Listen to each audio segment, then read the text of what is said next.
our feature is a man that always would just slink on by. I just want to observe. I don't want to. I'm just going to see how things work around here. And then last week he's like, I'm going to read some. Oh, this is my, attempt, my foray into poetry on this one. I don't know if I'll do that, but he read 2 pieces, and I was like, this guy sounds great. And for anybody else who's not able to make it here live, you get to have it in a podcast. I'm so looking forward to a phenomenal feature. Please give it up for Jim Davis.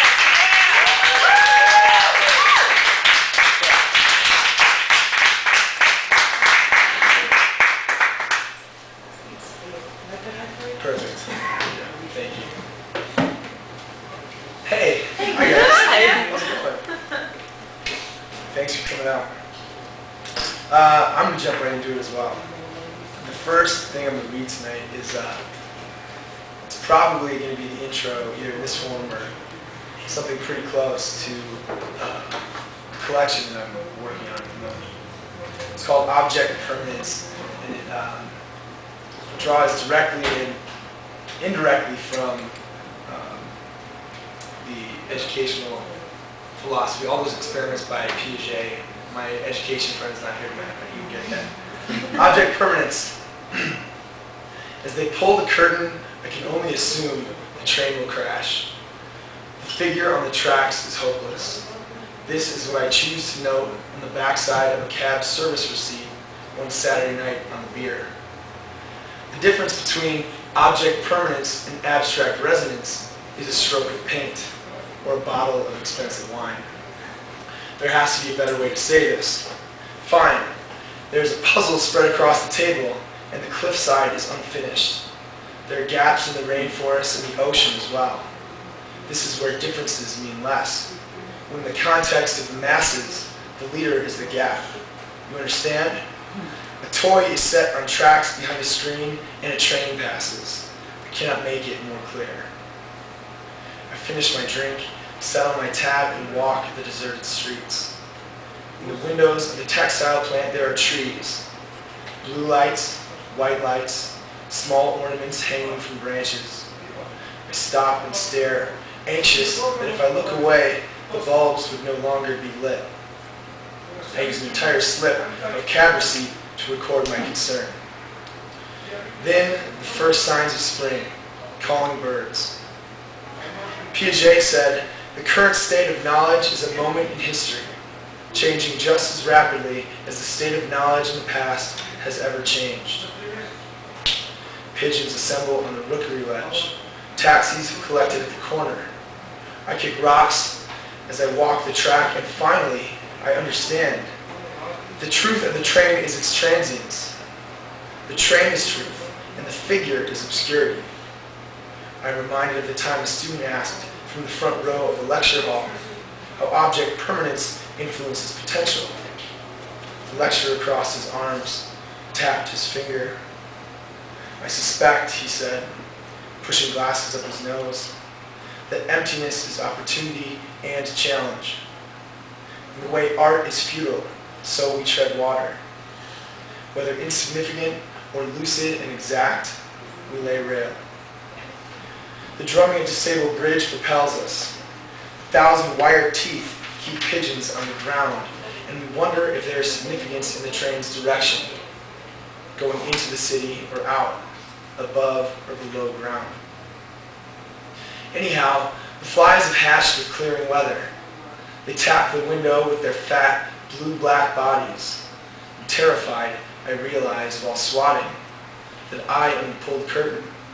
I am the man standing on the tracks in a long coat, hands lost in pockets, singing every song I ever knew to the yellow blinking light and bells of the crossing.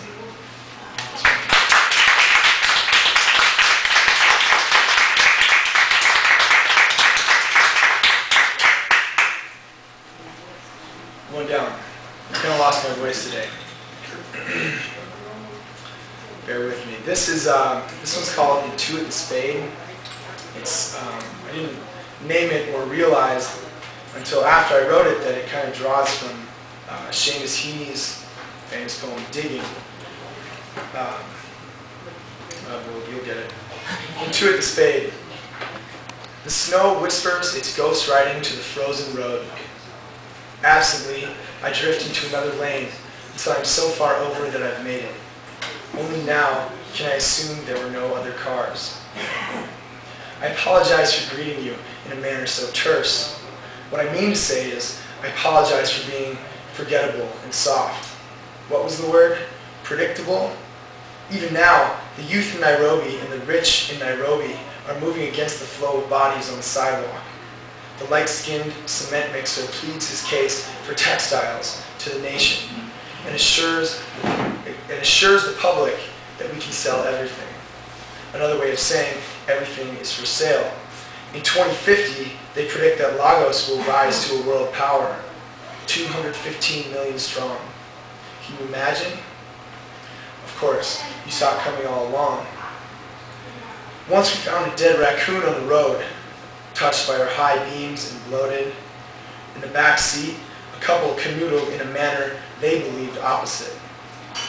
Upon seeing this, he walked into the blustery street and screamed to the frozen road and bundled bodies, "Who among you would wait in the cold, hands still wet from the wash basin, dust the snow from the face of the buried?" I'll tell you, I never saw that one coming. You were great like that, I suppose. It all comes down to how one intuits the spade. I like to think it turns soil and cuts roots, its face determined by clay or sand. You, on the other hand, use it to chip ice. Together, we use it to push a raccoon carcass into a hole, which it dug. Done.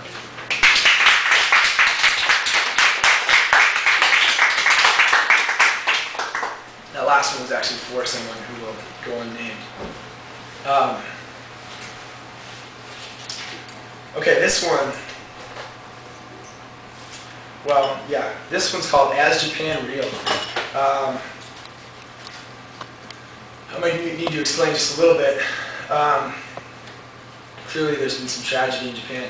I drove to work that morning and I hadn't heard of it yet. And I arrived to an email from my sister, with whatever. I realized what was going on, and she sent me a message, and it was, "Have you heard from Andrew, a very good friend of mine? I've heard that the waves are supposed to hit Hawaii next, which is where he lives. And this won't spoil anything. We all know that Hawaii was just fine. Yeah. And I don't know, but there's that panic. Exactly. Yeah. As soon as I called him, or as soon as I heard, I started calling over and over, and kind of wrote at least the basis for this in that time, in those couple hours. So, As Japan Real. We walked down along the beach, a film of sweat breaching the clothes we wore the night before when it was cooler, a morning prior to our discovery of beer. It was a time of year when Lake Michigan killed thousands of alewife, washed ashore in a stinking blanket. Their silver bodies, half rotten, would bring flies. That was the worst of it. We dried off and went on walking, kicked through dunes to the tune of an old radio that ate double Ds and bootlegged Nirvana tapes. Behind one of the dunes, a log had graded to ash from the fire, not ours, that raged the night before. We skipped smooth stones and collected smooth glass and mentioned that the horizon was exactly 18 miles out. We could make it by Monday if we started now, we suspected. Why am I not pretty? The ocean asked the sky once the ash came spilling like steam from a split seam of earth, 6 miles under the level we once stood. The groans of a disgruntled planet quaked violently, shivered to the island shore, rose as walls of angry wave, turning over, frothing. To be jealous, in the West African sense, is to inspire awe, a state reserved only for God, as only God can inspire awe or imply it. As the earth trembled in repentant quake and terror, God looked down and smiled. I called him over and over, imagining the drowned shoreline and the planks of water tapping at his windowsill and spilling in, crumbling the castles we made, toppling buildings near his newfound home. I yearned for a simpler time, when we skipped stones, whose friendship was as easy as eggs on a Sunday morning. When finally we spoke, he was readying himself for an afternoon underwater, fishing sharks with harpoon on an island the storm would not touch. What sort of shark will you fish, I wondered. Whatever's out there with us, he supposed. Jealous of the ease of his living, I bought a six-pack of beer and sat on the beach, concluding that if ever I was to swim out, the horizon would remain always 18 miles away. So I just sat there in the sand, emptying cans in the dunes by the fire.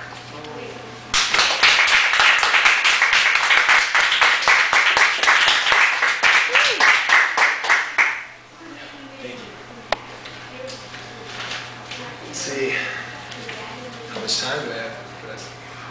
I think you were a little under halfway done. You've got Excellent. lots of time. We want to hear more from you. That's what I was going to guess. Halfway.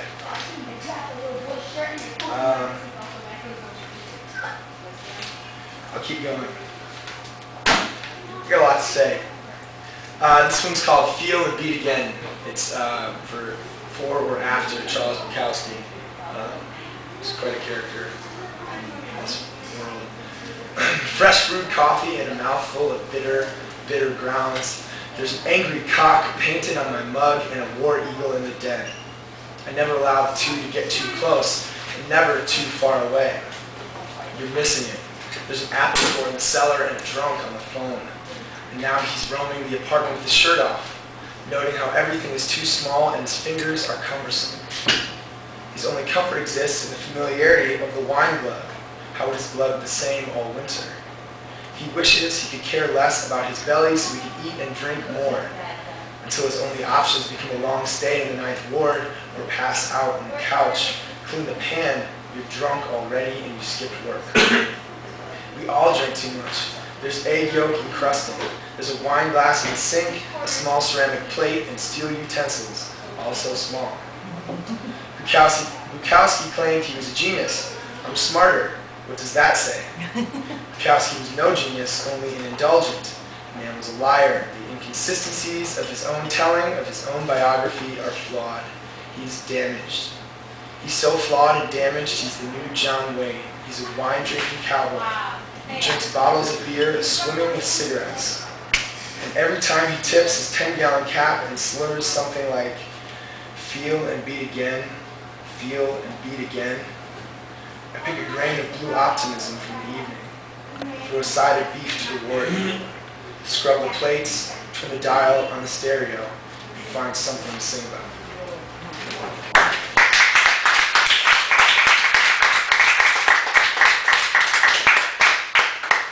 I'm watching eyes, by the way, in case anyone drifts toward the void. What can I say? Sorry. That was not a joke. Everybody's They're winning. into the game, so yeah, they're winning. Cool. Fantastic. Like us for hearing this great feature. Multimedia performance. Glad I could entertain. I'm going to do a quick one just to break it up. It's called Assumed Plants. Assumed plants. I wonder if those ferns are real. If any of these plants are real. Those plastic bastards have tricked me before. None.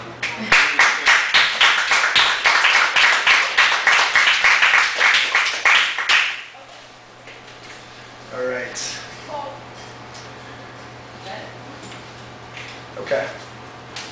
This one's appropriate. I wrote this after the recent blizzard. That's a true story. It's called Happening Upon a Golden Slipper in the Street. This will be, I don't know if self-promotion is okay, but this will be in the next issue of Poetry Quarterly. Happening Upon a Golden Slipper in the Street. The slipper hanging from a tree branch is not a symbol. Someone stumbled across a single shoe and hung it from an empty limb. I took a picture one day of it hanging, sunlight on the laces just so. And now, untouched by human hand, it lies in the gutter, many feet from its perch. A woman stares from her porch. She fills her lung with cigarette smoke, flicks the filter to the street, where it reconnects with the filters of its pack. A man in a straight-brimmed baseball cap sweeps garbage into the mouth of an industrial dustpan. The slipper survived the winter, though it fell into blizzard snow, which grew once the sidewalks were plowed. There are so many on days like today who do so little. As the weather brightened and the moods of the city thawed, the slipper rode the great back of the snowdrift to the gutter, where it now rests alongside cigarettes and papers and dog turds, once frozen in the strata of snow. Even in the absence of symbolism, I am in awe of these objects lying bluntly in the damp graveyard of metaphor and purpose, how items so insignificant in the eyes of their creator could be so moved.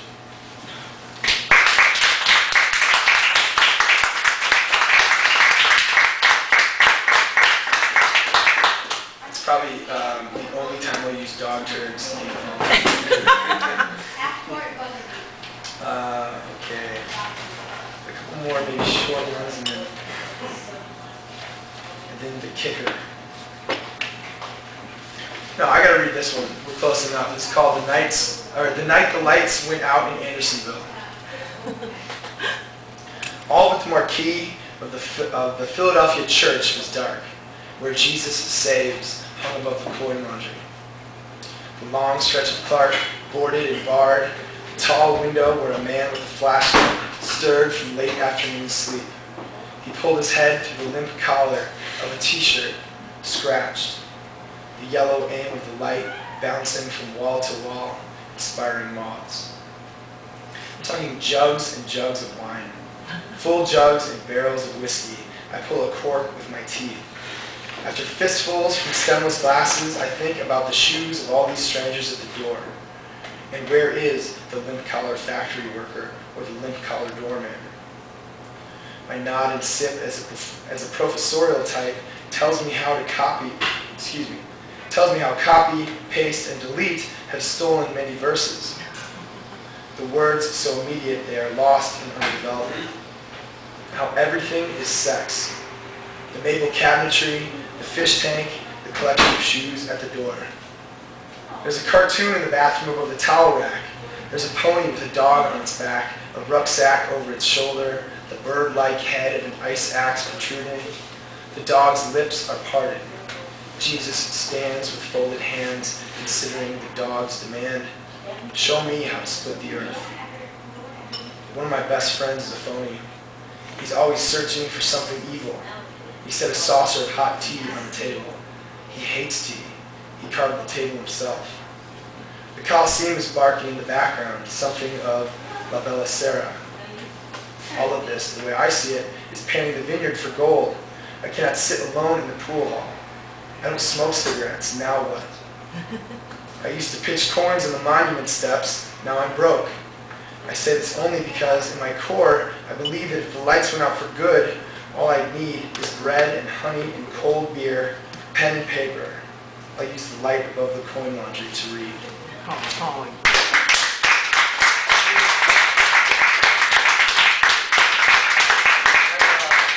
Thank you.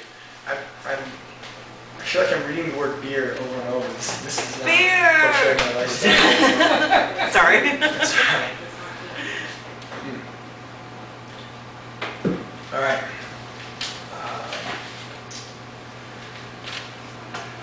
Okay, I'll read two more. Is that gonna work out time-wise? Sure. Okay. Sipping tea at the window, fawn crosses yarn. Shadow is far from absence of light. Every good painter can tell of failures in observation. Ubiquitous clover and lonesome fawn, walking where a cluster of deer once walked. Paths of beaten grass. The glamour of depression prides itself on the fawn's budding antlers, and the yellow path breathing slightly, sprigs of wild thyme and blue grass reaching, coughing and breathing, daring the fawn to beat them again. I was glad to watch him cross, holding high his jaw and buds, passing through sections of shadow so effortlessly that it became difficult to tell the difference.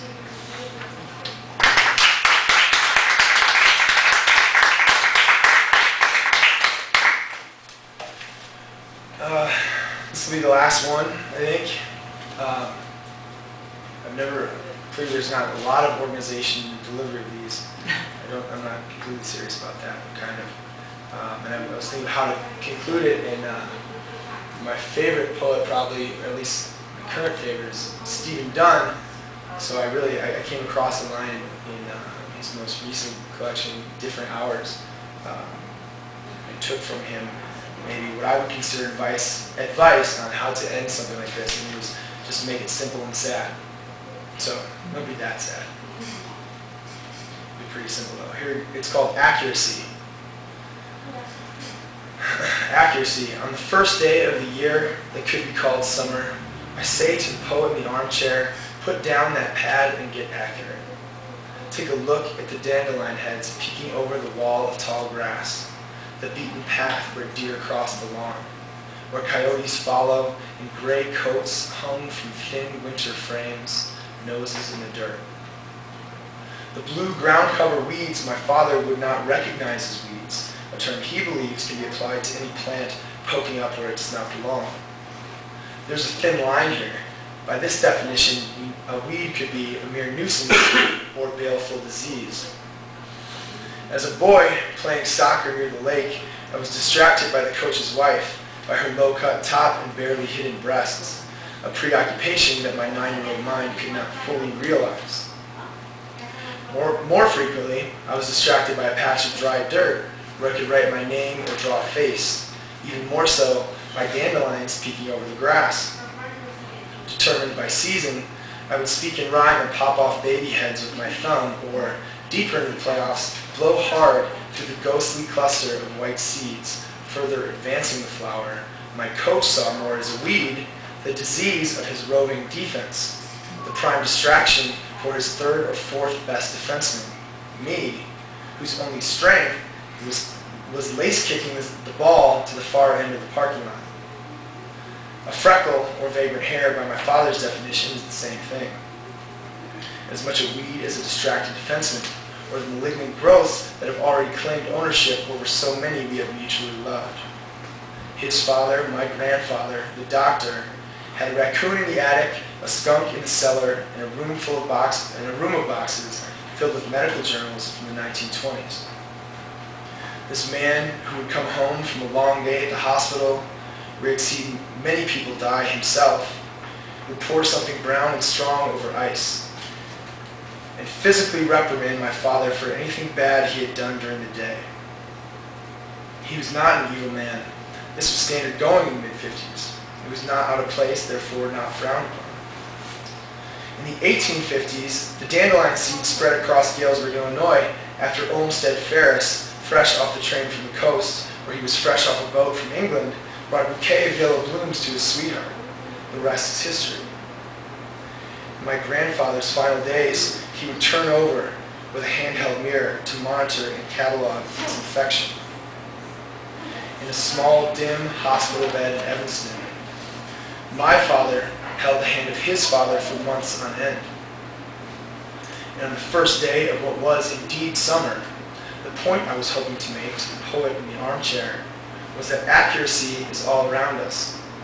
Communication and word choice are vital to the process, but second to seeing the world. Therefore, I find it difficult to be bothered by the man who has never laid a hand on me for any motive other than praise. Even when he mistakes my advice for challenge, even as our relationship finds new dimension, we will always be father and son, bound, if nothing else, by that simple, unbreakable chain. More obvious than ever on days like today. Warmth, slight wind, the gentle touch of chimes, our neighbor throwing a ball to his son, the trickle of stream at the property line, and my father on his hands and knees, praising the garden, the flowers and the weeds, with a calm distinction only he understands.